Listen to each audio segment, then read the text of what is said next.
మంగళవారం మంచిది కాదు అని ఒక కుక్కని కన్విన్స్ చేయలేం. శ్రావణ శుక్రవారం రోజు స్నానం చేస్తే స్వర్గానికి వెళ్తావు అని ఒక కోతికి నచ్చ చెప్పలేం. ప్రపంచంలో ఏ జంతువు ఫిక్షనల్ స్టోరీస్ నమ్మవు, నిజాన్ని నమ్ముతాయి.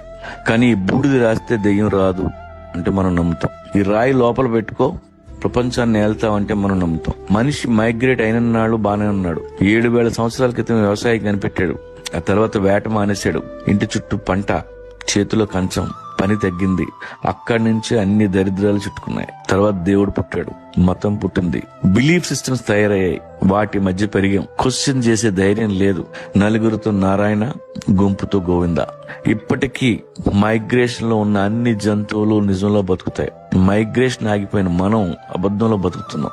ఫ్రీగా ప్లేట్లోకి అన్నం వచ్చిన రోజులు ఇలాగే ఉంటాం. కానీ వేటగాడు ఎప్పుడు అలర్ట్ గా ఉంటాడు. మీ వేట ఆపొద్దు, మీ ఊళ్ళో ఉండొద్దు, కడుపు నిండిన వాడి పక్కలో అసలు కూర్చోవద్దు.